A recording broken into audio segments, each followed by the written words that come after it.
दोस्तों, स्थान काशी नगरी, गंगा के पावन तट पर। समय ब्रह्म मुहूर्त, जब संसार अभी जागा नहीं, पर सृष्टि की चेतना चारों ओर फैली हुई है। गंगा का जल मंद मंद बह रहा है, लहरें सुनहरे प्रकाश को थामे हुए हैं। चारों ओर हल्की धुंध है और पक्षियों का मधुर कलरव वातावरण को पवित्र बना देता है। घाट के एक कोने पर संत रविदास जी बैठे हैं।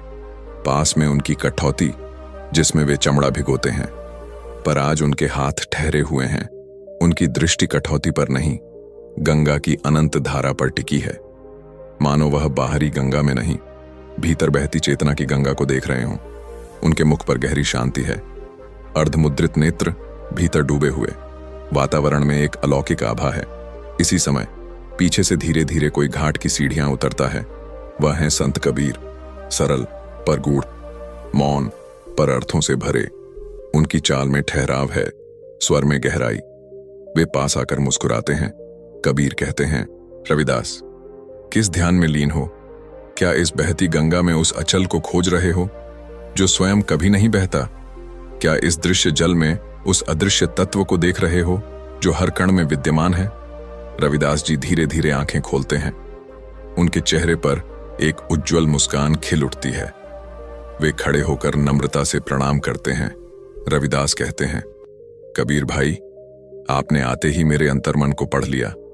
मैं इसी विचार में था कि जिसे हम निरंकार, निर्गुण, परब्रह्म कहते हैं, वह वास्तव में क्या है, जो आंखों से दिखता नहीं, वाणी से कहा नहीं जा सकता, पर सारा जगत उसी की गवाही देता है।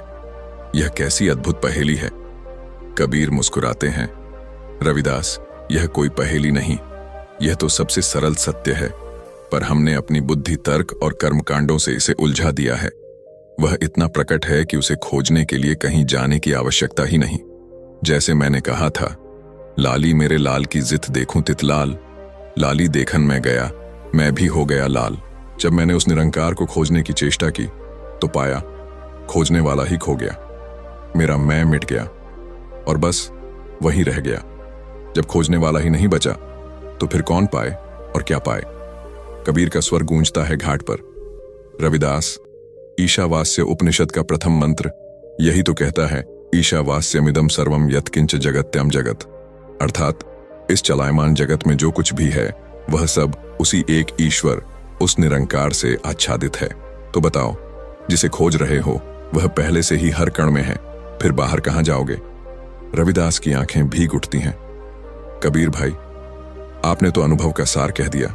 वास्तव में मैं का मिटना ही उसका मिलना है, पर यह मैं बड़ा हट्ठी है। मंदिर, मस्जिद, मूर्ति, व्रत और जप में उलझाए रखता है। मनुष्य उसे बाहर खोजता है, जबकि वह तो भीतर बैठा है। जैसे कस्तूरी मृग अपनी ही नाभि की सुगंध के लिए जंगलों में दौड़ता है, वैसे ही हम भीतर के परम को बाहर ढूंढते हैं। मैंने भी कहा है, का मथुरा का द्वारका, का काशी हरिद्वार, रविदास खोजा दिल अपना, कौ मिलिया दिलदार। जब मैंने अपने ही हृदय में झांका, तभी मुझे मेरा प्रियतम, मेरा निरंकार मिला। तीर्थ तो बस पड़ाव हैं, मंजिल तो भीतर है। कबीर धीरे से सिर हिलाते हैं। सत्य कहाँ रविदास? वेद और उपनिषद भी यही गूंजते हैं, नेति नेति, यह भी नहीं, यह भी नहीं। वह किसी रूप में नहीं बंधता।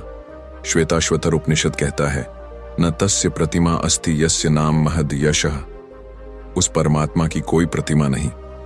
उसे आकार में बांधना उसकी अनंतता का अपमान है। वह तो हर प्राणी की आत्मा में विराजमान है।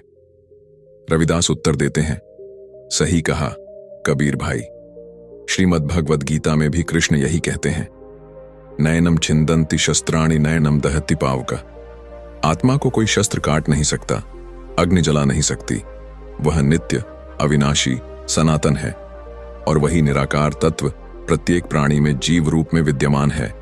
कबीर मुस्कुराते हैं, और जब यह अनुभव हो जाता है कि वही चेतना सब में है, तब भेद मिट जाते हैं। फिर जाति ऊंच नीच, धर्म के नाम पर भेद कैसा?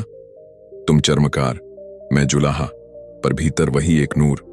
मैंने कहा है, अव्वल अल्लाह नूर उपाया। कुदरत के सब बंदे एक नूर ते सब जगह उपज्या। कौन भले कौन मंदे। जब सब एक ही प्रकाश से बने हैं तो फिर कौन ऊंचा और कौन नीचा, कौन? रविदास गंभीर होकर कहते हैं, पर यह माया बड़ी मायावी है कबीर भाई। यही भ्रम देती है कि हम यह शरीर हैं, यह जाति है, यह नाम है। जब तक यह भ्रम है तब तक निरंकार का अनुभव असंभव है। मैंने भी कहा, जब हम होते तब तू ना ही, अब तू है हम ना ही। अति सूक्ष्म है गली प्रेम की, तामे दो न समाही।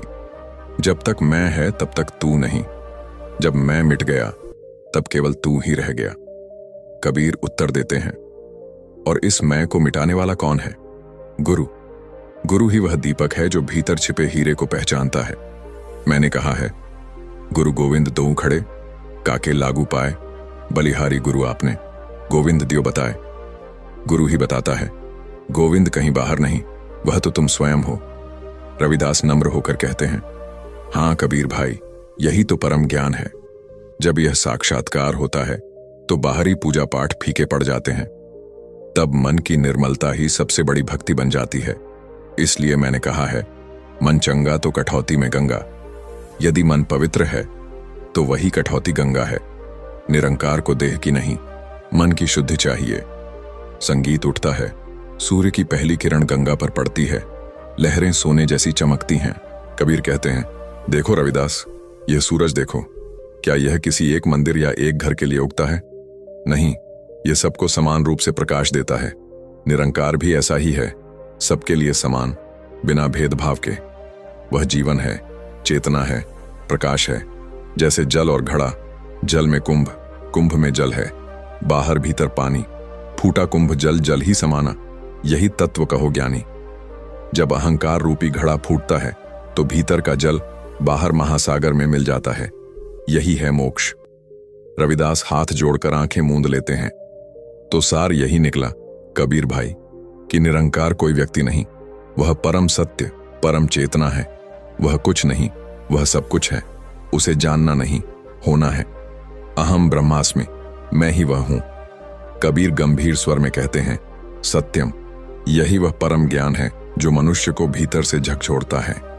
जब यह अनुभव जागता है तो भीतर और बाहर का सारा अंतर मिट जाता है। दोनों संत मौन हो जाते हैं। सिर्फ गंगा की लहरों की सरगम है और उगते हुए सूर्य का सोने जैसा प्रकाश। वह मौन ही अब उपदेश बन जाता है। दोस्तों, काशी के इस घाट पर हुआ यह संवाद केवल दो संतों के बीच नहीं, बल्कि हम सबके भीतर चल रही यात्रा का प्रतीक है। जब मन निर्मल होता है, जब अहंकार पिघलता है, तो जीवन का हर क्षण गंगा स्नान के समान हो जाता है। निरंकार कहीं बाहर नहीं, वह आपके भीतर है। तो सोचिए, क्या आज भी हम उस सत्य को बाहर ढूंढ रहे हैं जो हमारे अपने हृदय में बैठा है? अपनी राय कमेंट में जरूर बताइएगा। अगर यह वीडियो अच्छा लगा हो तो लाइक करिए, आशीर्वाद स्वरूप सब्सक्राइब करिए और घंटी दबाना ना भूलिए, क्योंकि अगली मुलाकात में हम फिर किसी नई आत्मिक यात्रा पर चलेंगे। धन्यवाद। सतनाम। धन निरंकार।